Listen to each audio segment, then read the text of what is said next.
Hey, hi, hello, and welcome to the show. My name is DDare Bionic, if you did not know, and I am black with another review video.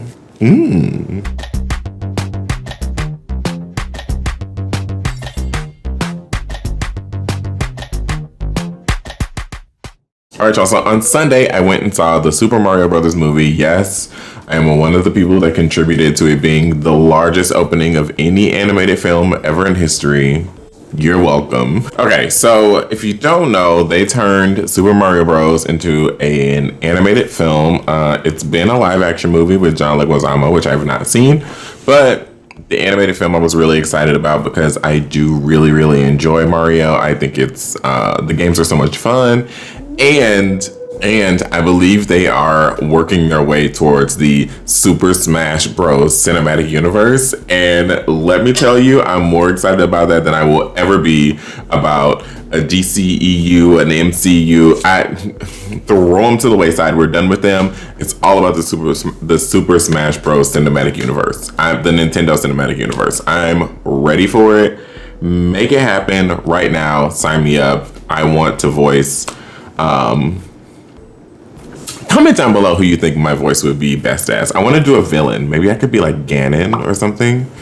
That would be really fun. Ooh. Okay, so boom. The movie stars Chris Pratt as Mario, Anya Taylor-Joy as Princess Peach, Charlie Day as Luigi. Obviously, I'm reading this from my IMDb screen here. Jack Black as Bowser. Keegan-Michael Key as Toad, and who are the other important characters? Seth Rogen as Donkey Kong. So those are like the main, Mario characters that we know and love. So the movie starts with actually Mario and Luigi in Brooklyn, which, is it canon that they're from Brooklyn? I don't know. They're American Italian. Anyway. It starts with them in Brooklyn. They're working on their plumbing business. They've got this guy Spike, who is voiced by Sebastian Maniscalco. I'm sure I said that wrong. Maniscalco, who was like a bully or whatever for like 4 minutes in the movie. The storyline of the film is essentially that Mario and Luigi they're trying to be the best plumbers they can be. They end up eventually going to try and fix a huge water main break in the city of Brooklyn, and they end up getting sucked into the Mushroom Kingdom through one of the like warp tunnels that they find accidentally. So they meet Princess Peach, like I said, voiced by Anya Taylor-Joy, and essentially Bowser is on a tirade to come and steal her because he is in love with her. Not even necessarily steal her. He's coming to marry her because he's in love with her. I thought that was a really funny plot point that Bowser is in love with Princess Peach and that's why he keeps kidnapping her. And I thought the whole concept and idea behind the movie, it didn't have like a huge, there was no real like, I don't want to say storyline or plot because there definitely was. The plot was, to defeat Bowser so that he didn't, destroy the Mushroom Kingdom or anything like that. The action in the movie is really great. There's some great Easter eggs. I believe, if I remember correctly, Luigi or Mario's ringtone is the GameCube.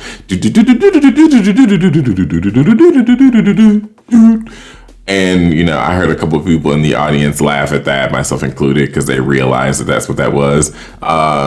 They had a couple of great moments where the film almost like turned into like a side-scrolling kind of a nod to the original video game, really, but like in the original Mario, where it's a side-scrolling game. And I love the twist that Peach is the one who has all of the like knowledge of the powers, the knowledge of power-ups and the skill. She's not a frail princess stuck in her castle or stuck in Bowser's castle being captured. She is the leader of a revolution, and I thought that was a really great change. Like I said, the story, there's not really much to talk about. It's a lot of Mario training and learning how to use the power-ups. It's a lot of, they go and meet Donkey Kong and Mario has to defeat him in order for the Kong the Jungle Kingdom army to join the Mushroom Kingdom army. And Princess Peach, we get a great scene where they are like customizing their cars in the Mario Kart section of the movie, and we see Princess Peach on her cycle, which is amazing. We see, what else do we see? We see Bowser, we see a bunch of Koopas. And yeah, the movie itself is really fun and enjoyable, and I don't think it's meant to be taken as seriously as people thought it might have needed to be. I think they did a great job of telling the story, of just kind of making a fun, lighthearted film to watch. Like, we need some fun, lighthearted films. So I'm going to move from the story to the voice acting, because that's kind of the main thing I want to talk about. Like, I thought the animation was great. I thought the colors were great. I thought the movie itself, the storyline was fun and enjoyable, simple, not too overcomplicated. But the voice acting is where I had a little bit of an issue. So I'll start with the positives. Jack Black is the absolute best thing about this movie. Absolutely 100% hands down, Jack Black is the best thing about this movie. His voice as Bowser, if you didn't know it was Jack Black, would almost be unrecognizable, because he does this like deep guttural, like, it's so good what he does with his voice. And even in the moments where he's singing these like piano ballads to Peach about how much he loves it, peaches, peaches, peaches, peaches, peaches, peaches, it gets very Tenacious D, and I very much am here for it. He did phenomenal job, knocked it out of the park. Also a great job, Keegan-Michael Key as Toad. I am typically not a fan of Keegan-Michael Key. I don't know, something about his acting I don't enjoy usually, but he was fantastic as Toad. I thought he captured Toad's energy. The voice was great. It fit the character. It just was, I was very happy about it. Charlie Day as Luigi was fine. It wasn't, he wasn't in the film very much. He wasn't in the film very much. But when he was there, he did a fine job. He captured Luigi's like nervousness and timidness. Seth Rogen was Seth Rogen.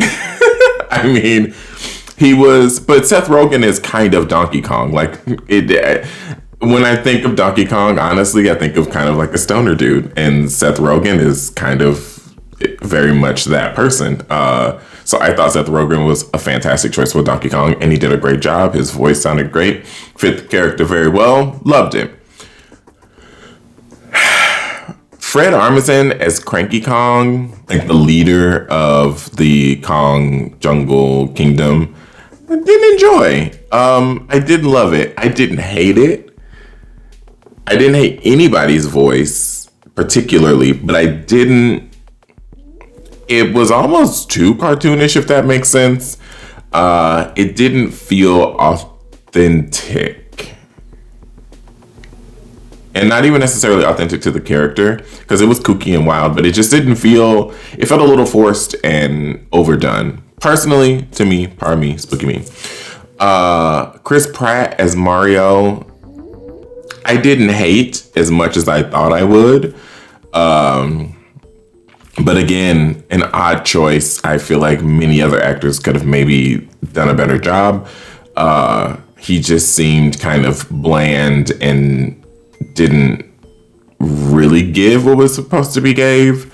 But I didn't hate it nearly as much as I thought I would. Like, in the very first trailer when I saw, I was like, not this. Not this. But in the end, he did a fine job. The one I had the most issue with was Anya Taylor-Joy as Peach. Now, listen, where do I begin? It felt like they didn't mix her voice really at all. It sounded like they didn't do anything to her vocal except for have her talking to a microphone, and they just used that raw vocal for the whole thing. The pitch of it was wrong. Like, I feel like it was a combination of me just not enjoying her voice, but also something in the editing room that went wrong. It just really hit my ear in a weird and not enjoyable way, and that says nothing for her read. I thought she brought emotion and character, but the sound of her voice was not pleasurable.